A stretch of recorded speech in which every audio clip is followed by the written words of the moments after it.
Viernes, 23 de mayo de 2025. Materia administrativa.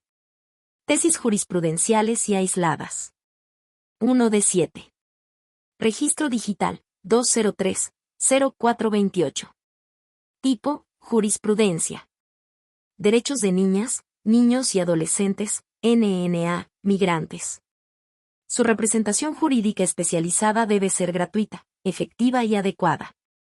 Hechos. Un adolescente no acompañado solicitó el reconocimiento de la condición de refugiado a la Comisión Mexicana de Ayuda a Refugiados, Comar, quien resolvió no reconocérsela ni otorgarle protección complementaria. En un juicio de amparo indirecto manifestó que durante el procedimiento se omitió proporcionarle una representación jurídica especializada. El juzgado de distrito sobreseyó el juicio porque las autoridades señalaron que se le nombró un representante de una institución especializada en niñez. El quejoso interpuso recurso de revisión. Criterio jurídico. La representación especializada y efectiva de niñas, niños y adolescentes, NNA, no se agota con nombrar algún funcionario de una institución especializada. Como las Procuradurías de Protección de Niñas, Niños y Adolescentes, sino que debe ser gratuita, efectiva y adecuada. Por lo tanto, resulta necesaria tanto la especialización de la persona representante jurídica, como la realización de actos jurídicos efectivos en todas las diligencias en las que participe. Justificación. La Corte Interamericana de Derechos Humanos ha sostenido que los Estados deben garantizar a las niñas, niños y adolescentes involucrados en procesos migratorios la asistencia jurídica gratuita mediante servicios estatales especializados de representación legal. Esta consideración la comparte el relator especial de la Comisión Interamericana de Derechos Humanos. Al enfatizar la necesidad de asistencia jurídica gratuita para cualquier NNA involucrado en procedimientos migratorios.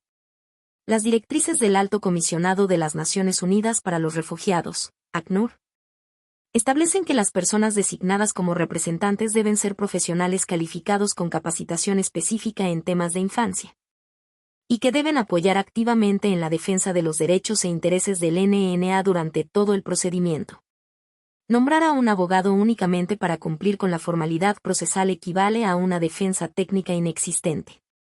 Para que una defensa sea adecuada es indispensable que el representante actúe con diligencia y realice actos jurídicos efectivos en todas las diligencias en las que intervenga, materializados en un conjunto de acciones que permitan una tutela efectiva en el contexto de los derechos de la niñez.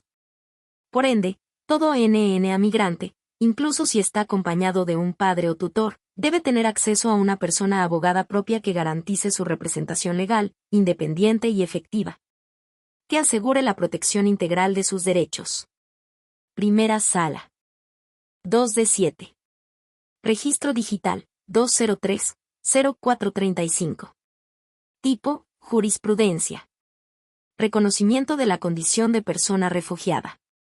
Las niñas, niños y adolescentes tienen derecho a procedimientos especializados de entrevista. Hechos. Un adolescente no acompañado solicitó el reconocimiento de la condición de refugiado a la Comisión Mexicana de Ayuda a Refugiados, Comar, quien resolvió no reconocérsela ni otorgarle protección complementaria. En un juicio de amparo indirecto manifestó que durante el procedimiento de elegibilidad la autoridad omitió realizar entrevistas especializadas conforme a los parámetros internacionales en la materia que permitieran identificar sesgos y sus necesidades de protección internacional. La autoridad negó la existencia de tal omisión, por lo que el juzgado de distrito sobreseyó el juicio. El quejoso interpuso recurso de revisión. Criterio jurídico. Las niñas, niños y adolescentes, NNA, que soliciten el reconocimiento de su condición de persona refugiada tienen derecho a procedimientos especializados de entrevista de elegibilidad, las cuales deben, 1. Realizarse por personal capacitado en técnicas apropiadas para la niñez y la adolescencia. 2. Considerar una forma adecuada de comunicarse con la niña, niño o adolescente solicitante, conforme a su especial situación de vulnerabilidad, de manera que puedan hacerse entender y comprender plenamente las preguntas que se les formulen. 3. Realizarse en un entorno de confianza, confidencialidad y seguridad, proporcionando las condiciones necesarias para que puedan expresarse libremente, sin coacción ni temor a represalias. 4. Reconocer que las NNA tienen derecho a que en todas las entrevistas esté presente su tutor, tutora o representante legal, sin que las opiniones de estos sustituyan a las suyas. Y 5. En caso de ser necesario, debe garantizarse la presencia de intérpretes, de manera gratuita. Justificación. Los procedimientos para determinar la condición de persona refugiada que involucren a NNA deben garantizar los derechos a buscar y recibir asilo reconocidos en el artículo 11 constitucional. En la Convención sobre el Estatuto de los Refugiados, firmada el 28 de julio de 1951, y en otros instrumentos internacionales y al debido proceso. Estos derechos deben interpretarse en consonancia con los derechos de la niñez y bajo el principio del interés superior de la infancia conforme a la Ley sobre Refugiados, Protección Complementaria y Asilo Político. Aunque la legislación no detalla medidas específicas para garantizar esos derechos, los estándares nacionales e internacionales establecen condiciones mínimas para asegurar que las solicitudes de refugio de NNA sean adecuadamente conducidas, examinadas y evaluadas. Seguir estas condiciones mínimas es especialmente relevante en las entrevistas de elegibilidad, en las cuales se recaban los elementos clave para identificar el riesgo de daño y las características de la persecución sufrida, y así establecer si se cumplen los requisitos para ser reconocidos con el Estatuto de Refugiados. Primera Sala. 3 de 7. Registro Digital, 203-0436. Tipo, jurisprudencia. Revisión en amparo indirecto.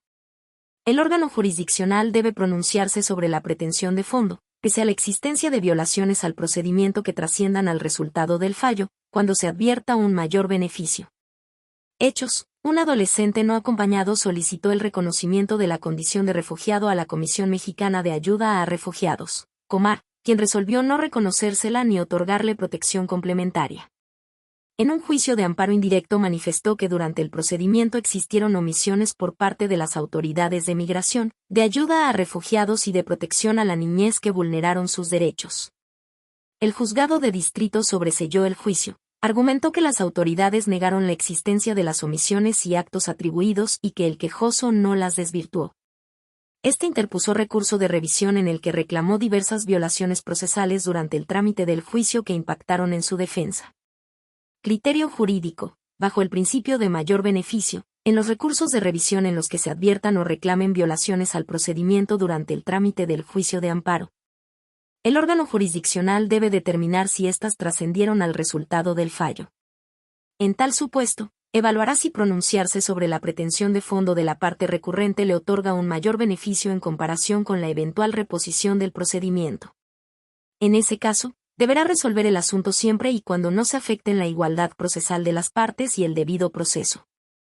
Justificación. El artículo 93, fracción 4, de la Ley de Amparo establece que, si al conocer del asunto en revisión el órgano jurisdiccional encontrare que por acción u omisión se violaron las reglas fundamentales que norman el procedimiento del juicio, deberá revocar la resolución recurrida y mandar reponer el procedimiento, siempre que tales violaciones hayan trascendido al resultado del fallo. El tercer párrafo del artículo 17 constitucional reconoce el principio de mayor beneficio como parte del derecho fundamental a la tutela judicial efectiva, del que deriva la obligación de las autoridades judiciales y de aquellas con funciones materialmente jurisdiccionales de privilegiar la solución del conflicto sobre los formalismos procedimentales o interpretaciones no razonables que impidan o dificulten el enjuiciamiento de fondo y la auténtica tutela judicial. Ello, siempre que no se afecten la igualdad entre las partes, el debido proceso u otros derechos en los juicios o procedimientos seguidos en forma de juicio, con independencia de que las normas que rigen sus procedimientos no lo establezcan expresamente. En materia de amparo, el principio de mayor beneficio implica que en los asuntos deben dilucidarse de manera preferente las cuestiones que originen un mayor beneficio jurídico para la parte peticionaria. Por tanto, existirán supuestos en los que el órgano jurisdiccional deberá pronunciarse respecto de la pretensión de fondo de la parte recurrente, pese a existir violaciones al procedimiento que hayan trascendido al resultado del fallo. En todo caso, deberá plasmar en la sentencia las razones por las que llegó a una u otra determinación. Primera Sala. 4 de 7. Registro Digital, 203-0437. Tipo, jurisprudencia. Solicitudes de refugio presentadas por niñas, niños o adolescentes, NNA. Se rigen por un estándar de credibilidad modulado y les aplica el principio de beneficio de la duda. Hechos. Un adolescente no acompañado solicitó el reconocimiento de la condición de refugiado a la Comisión Mexicana de Ayuda a Refugiados, Comar, quien resolvió no reconocérsela ni otorgarle protección complementaria. En un juicio de amparo indirecto argumentó que al evaluar su solicitud, la autoridad incurrió en diversas omisiones que vulneraron sus derechos, entre ellas, la falta de representación legal y de entrevistas especializadas, lo que impidió constatar adecuadamente la situación de riesgo en la que se encontraba. La autoridad negó la existencia de esas omisiones, por lo que el juzgado de distrito sobreseyó el juicio. El quejoso interpuso recurso de revisión.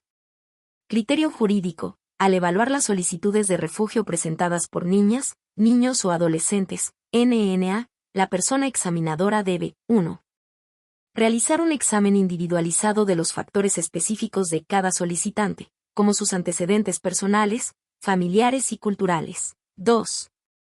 Entender la amplia variedad de factores que puede afectar la credibilidad de su relato, identidad y características personales, el desarrollo emocional y cognitivo, la salud mental, la apreciación del riesgo, el nivel de confianza, el trauma y la memoria autobiográfica, entre otros. 3. Ser consciente de cómo sus propias circunstancias, creencias y sesgos pueden influir en la evaluación que realiza. 4. Ser cautelosa al evaluar la relevancia de las posibles discrepancias en los relatos que el NNA proporciona en diferentes momentos, considerando las condiciones de la entrevista, el fraseo de las preguntas, el estado físico y mental del solicitante, entre otros factores. 5. Garantizar en todo momento el derecho del solicitante a aclarar cualquier posible inconsistencia en su relato o evidencia supuestamente contradictoria. Y 6. Si el relato adolece de problemas de credibilidad, no puede ser completamente verificado, o el solicitante tiene poca o nula evidencia e información limitada sobre los hechos que justifican su solicitud. Debe decidir con base en todas las circunstancias conocidas y conceder el beneficio de la duda al NNA solicitante. Justificación. Los procedimientos para determinar la condición de persona refugiada en casos que involucren a NNA deben garantizar los derechos a buscar y a recibir asilo, así como al debido proceso y el principio del interés superior de la niñez. Aunque la legislación no detalla medidas específicas para hacer efectivos estos derechos, los estándares internacionales, como las Directrices de Protección Internacional del Alto Comisionado de las Naciones Unidas para los Refugiados, ACNUR, proporcionan un marco mínimo y una pauta interpretativa de la Convención sobre el Estatuto de los Refugiados y su protocolo de 1967 para asegurar que dichas solicitudes de refugio sean examinadas con un enfoque diferenciado y particular. De dichas directrices se desprende que, si bien la carga de la prueba suele ser compartida entre el solicitante y la autoridad evaluadora, tratándose de NNA, esta última asume una mayor responsabilidad en la valoración de la solicitud. Las evaluaciones deben realizarse aplicando un estándar de credibilidad modulado, especialmente cuando los solicitantes no son acompañados, y basarse en un análisis exhaustivo de todas las circunstancias conocidas del caso. Cuando el relato no pueda ser completamente corroborado o existan inconsistencias menores, debe otorgárseles el beneficio de la duda siguiendo un enfoque humanitario y protector que priorice su interés superior. Esto deriva de que, como subrayan las directrices, en la mayoría de los casos su relato es la única fuente de información para identificar sus necesidades de protección. Por ello, el personal encargado debe contar con capacitación especializada para valorar su testimonio dentro del contexto de persecución alegado y de las condiciones de vulnerabilidad que traen aparejado. En este sentido, el Comité de los Derechos del Niño, en su observación general número 62005 dispuso que los procedimientos deben considerar en todas sus facetas factores como la edad, el género y las formas particulares de persecución sufridas por el NNA, lo cual incluye el estándar de credibilidad. Primera Sala. 5 de 7. Registro digital, 203-0443. Tipo, jurisprudencia. Usuario final del suministro de energía eléctrica. Sea propietario o no del inmueble en que la recibe, está legitimado para impugnar los ajustes de facturación, aun cuando no haya sido quien suscribió el contrato de adhesión respectivo. Hechos. Los tribunales contendientes sostuvieron criterios distintos en cuanto a la legitimación de un usuario final del servicio de energía eléctrica para impugnar un ajuste de facturación en los casos en que esa persona no haya sido quien firmó el contrato de adhesión respectivo. Uno de ellos sostuvo que solamente la parte que firmó el acuerdo de voluntades al solicitar el suministro es quien está legitimado para inconformarse, ya que se trata de una de las partes del contrato. El otro, en cambio, sostuvo que si el propietario del inmueble en que se recibe el suministro es el usuario final, consumidor y responsable de facto del pago de ese servicio, si está legitimado para impugnar los ajustes de facturación, toda vez que es quien se podría ver afectado en sus derechos, aun cuando no fue parte en el referido contrato.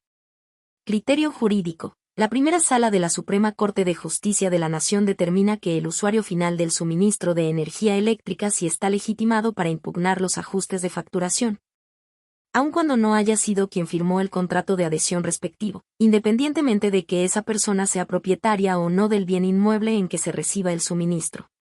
Justificación.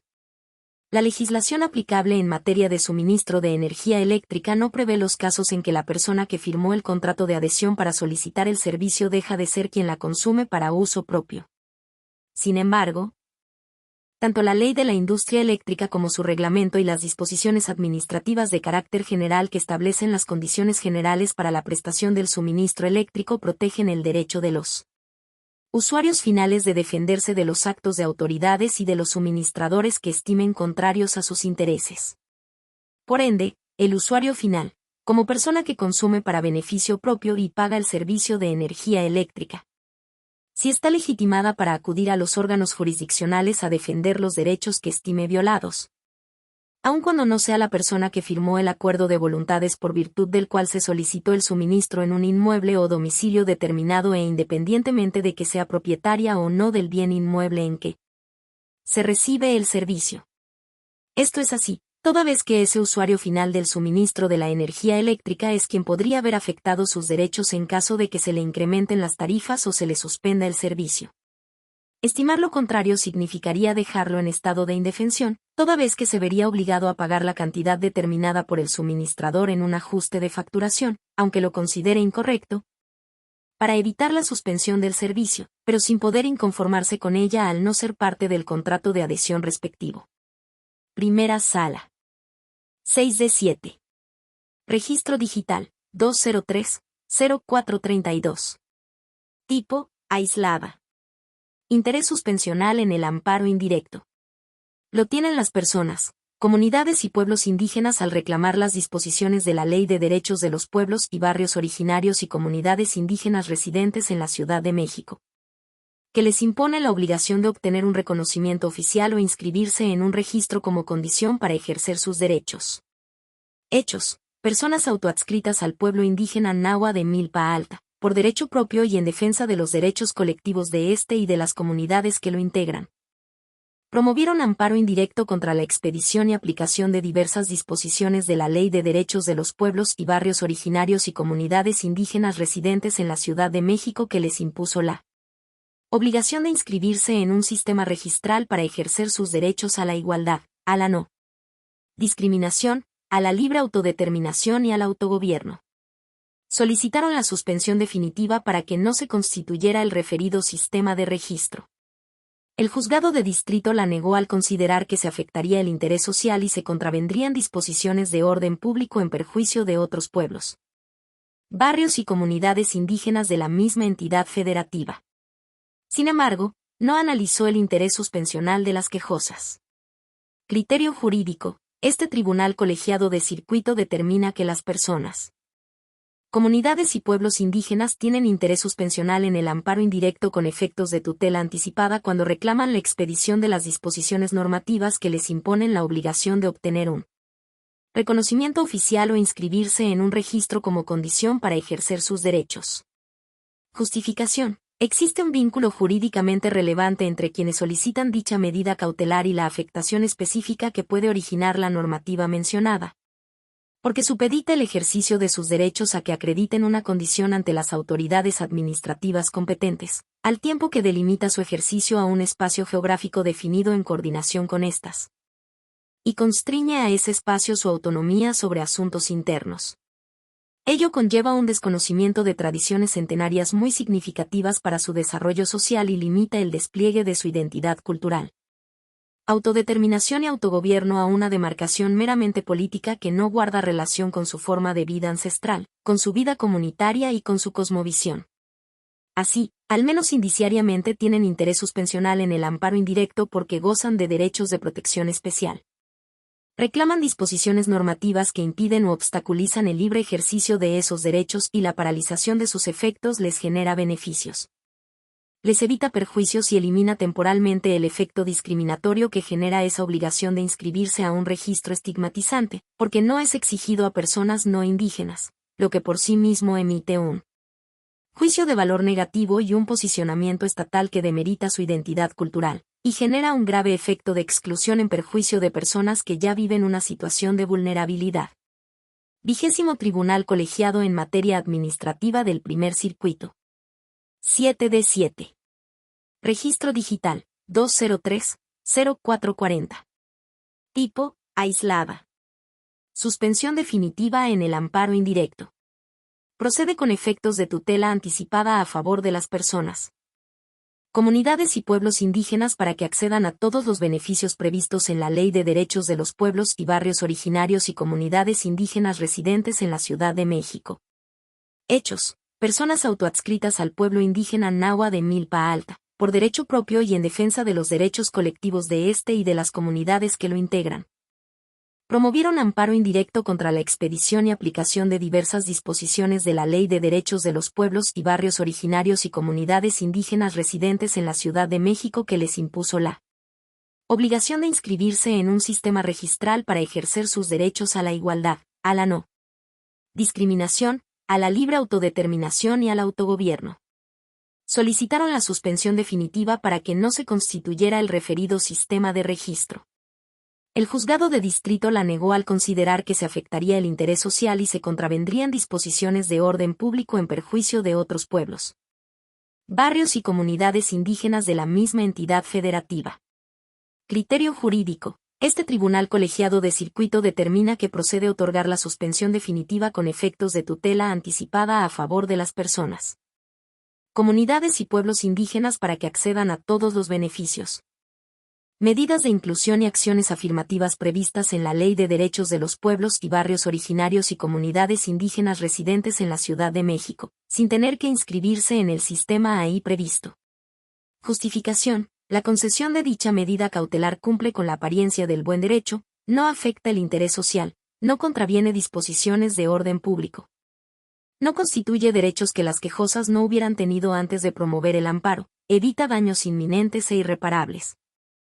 Satisface el interés general de incentivar la diversidad cultural junto al desarrollo sostenible de las personas. Garantiza el libre ejercicio de varios derechos de protección especial reconocidos constitucional y convencionalmente a su favor, como su autonomía, autodeterminación y autogobierno, e impulsa la diversidad cultural, la cual, como ha sido reconocido por la Organización de las Naciones Unidas para la Educación, la Ciencia y la Cultura, UNESCO, es un bien fundamental que amplía las alternativas, las capacidades, los valores humanos, las cosmovisiones y el desarrollo sostenible de las personas.